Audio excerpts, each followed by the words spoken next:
साथियों, आपकी सेवा में बाबा अज्ञान फिर से हाजिर है और अपने YouTube चैनल अज्ञान यूट्यूबर में आपका हार्दिक स्वागत करता है, अभिनंदन है। आज मैं आपके लिए बहुत ही दिलचस्प कहानी लेकर के आया हूं। इसे आखिर तक सुनना, बहुत आनंद आएगा।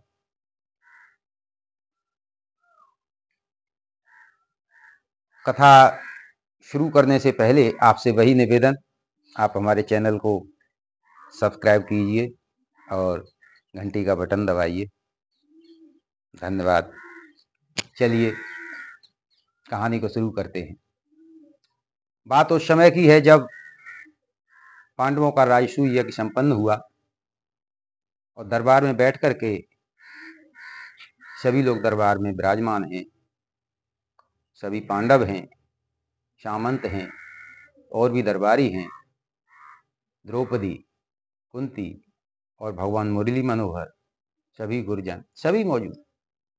यज्ञ की चर्चाएं हो रही हैं कि इतना दान किया, इतना सोना दान किया, चांदी दान की, मोती माणिक, गाय, हाथी, इतना भोजन, सभी चर्चाएं हो रही। इसी बीच में एक घटना घटती है क्या कि वहां एक नेवला जो है बीच सभा में पहुंच जाता है और सभा में पहुंच करके तो वो नेवला जो है, इसकी आंखें नीली हैं और उसका आधा शरीर जो है सोने का है। जैसे ही वो सभा में प्रवेश करता है तो बहुत जोर से एक गर्जना होती है। गर्जना इतनी जोर से होती है कि जनसाधारण जो है भयभीत सा हो जाता है। उस गर्जना के बाद उसे दरबारी कहते हैं, भाई तुम कौन हो, तुम कोई साधारण नहीं हो सकते। नेवला कहता है, मैं साधारण ही हूं, कोई विशेष नहीं हूं, कहो क्या प्रयोजन है आपका। तो वो नेवला कहता है कि तुम इस यज्ञ की इतनी तारीफ कर रहे हो कि इतना ये दान किया, इतना वो दान किया, इतना को भोजन कराया, इतनी सामग्री, इतना घी, ये सब कुछ किया, लेकिन आपका ये यज्ञ उस ब्राह्मण के जो है एक सिर सत्तू के बराबर नहीं है।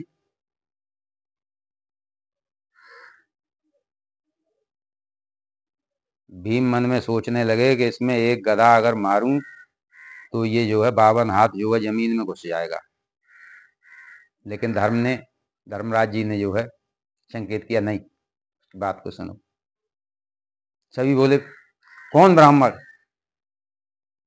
किस ब्राह्मण की बात कर रहे हो जिसके जो है हमारा इतना बड़ा हमारा यज्ञ, जिसमें अरबों खरबों रुपए खर्च किया, सभी ने सेवा दी, और तुम कहते हो कि उस ब्राह्मण के एक सिर सत्तू के बराबर नहीं है। कि हाँ, उसके बराबर नहीं है। कौन ब्राह्मण, बता। तो सुनो, नेवला कहने लगा, देखो बात दूर की नहीं है। इसी कुरुक्षेत्र में एक जो है उच्च व्रतधारी एक पंडित जी रहते थे, जिनके घर में उनकी पत्नी और उनका एक बेटा और बेटे की पत्नी, 4 प्राणी रहते थे। और उनके घर में जो टूटा फूटा छप्पर पड़ा हुआ था, उसी मुड़ेर में जो है एक बिल था, उसी बिल में मैं रहता था।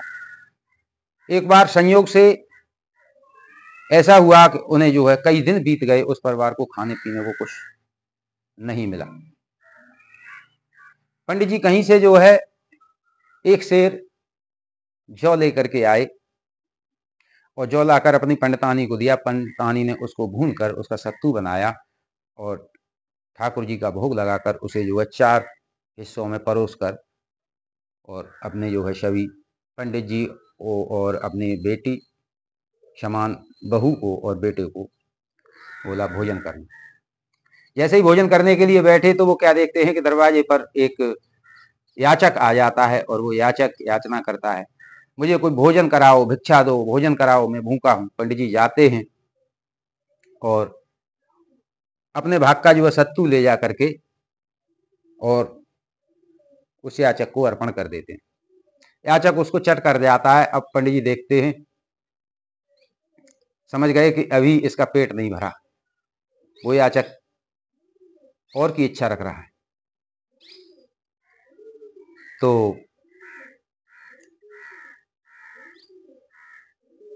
पंडितानी की तरफ जो है देखते हैं पंडित जी, तो पंडितानी बड़ी धर्मनिष्ठ है, पथव्रत धर्म में, पथव्रत धर्म का पूर्ण पालन करती हैं। उन्होंने अपने शेयर का सत्तू उठाया और वो पंडित जी के हाथ पर रख दिया कि जाओ इसको भी जो है याचक को दे दो, उसकी जो है क्षदा तृप्ति होनी चाहिए, हमारे दरवाजे पर आया।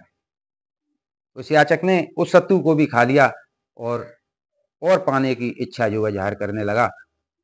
अब पंडित जी ने सोचा कि अब क्या करूं, बेटा भी देख रहा है कि मेरे पिताजी ने भी अपने हिस्सा का दे दिया, माताजी ने भी अपने हिस्सा का सत्तू दे दिया। तुरंत जो है उठता है, कहता है पिताजी यहाँ आपकी इज्जत वहां मेरी इज्जत, लो मेरे शेयर का भी जो है सत्तू इस याचक को दे दो। वो याचक बेटे के शेयर का भी, बेटे के हिस्से का भी सत्तू खा जाता है, लेकिन उसकी क्षुधा पूर्ति नहीं होती। अब आखिर में जो है पंडित जी के बेटे की बहू बचती है। वो कहती है अपने पति से कि सुनो,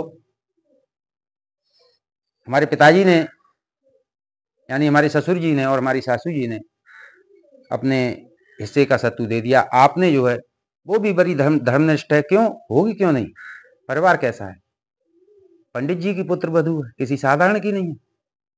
वो जो है अपना सत्तू उठाती है और अपने पति के हाथ पर रख करके और अपने पिता तुल्य ससुर के हाथ पर रखवा देती है और कहती है, ससुर कहते हैं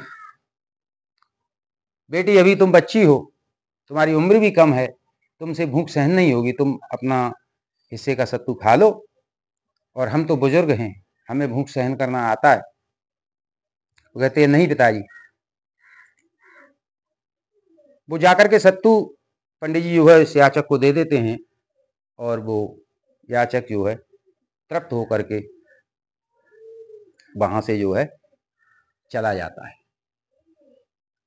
और वो चारों प्राणी गोविंद का नाम लेकर के जल का आचमन करके ही गोविंद हरि बोल देते हैं।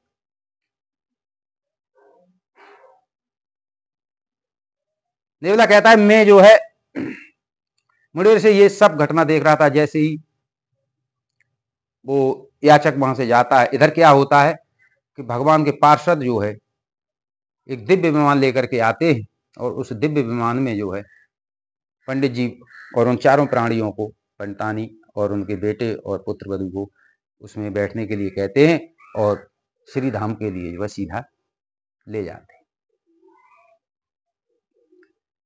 जैसे ही वो ले गए तो नेवला कहता है कि मैं जो है मुड़ेर से उतरा और मैं ये सोचने लगा कि कहीं उस सत्तू का एक कण भी अगर मुझे प्राप्त हो जाए तो मेरा जीवन धन्य हो जाएगा। तो मैं ढूंढने लगा, लेकिन मुझे कहीं भी अन्न का एक कण दिखाई नहीं दिया। तो मैंने उस जगह पर लौटना शुरू कर दिया और जब मैं उस जगह पर लौटा तो लौटते लौटते कहीं कोई कण मेरे अंग से छू गया, जिससे मेरा आधा हिस्सा जो है स्वर्ण का हो गया। लेकिन इस आधे बचे हुए को भी स्वर्ण करने की इच्छा में और मैं यहाँ कुरुक्षेत्र में आपके यज्ञ की जगह पर आया, वहां भी लौटता रहा, सब जगह देखता रहा, लेकिन ये मेरा आधा शरीर जो स्वर्ण का है और आधा जो है साधारण है, ये स्वर्ण का नहीं हो सका। इसलिए मैंने कहा है कि ये आपका यज्ञ उन पंडित जी के जो है एक शेर सत्तू के बराबर भी नहीं हो सकता। भगवान मुरली मनोहर भी मुस्कुरा रहे हैं और सभी लोग आश्चर्य में पड़ गए कि बात तो उसकी बिल्कुल सत्य है। धर्मराज भी सिर हिलाने लगे कि हाँ बिल्कुल बात नेवले की सत्य है। तो कहां देखिए एक राजसूय यज्ञ।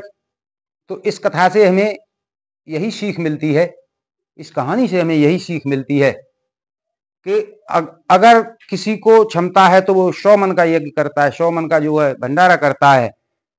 और श्रद्धा से अगर जो है कोई जिसके पास 100 मन नहीं, 1000 कुंटल नहीं है, अगर वो एक शेर का भी जो है भंडारा और अपने भाव से करता है तो बांके बिहारी उससे प्रसन्न होकर के उसे उससे भी बड़ा प्रतिफल देते हैं। जो किसी ने अधर्म अनीति से कमाए हुए धन से या छीना झपटी के धन से अगर कोई बड़ा लंगर प्रसाद किया है और एक ने अपनी खून पसीने की कमाई से अगर एक शेर मात्र का भी अगर भंडारा किया है, प्रसाद बांटा है, तो बांके बिहारी उस पर अति प्रसन्न होते हैं। बोले वृंदावन बिहारी लाल की जय। जय सिया राम।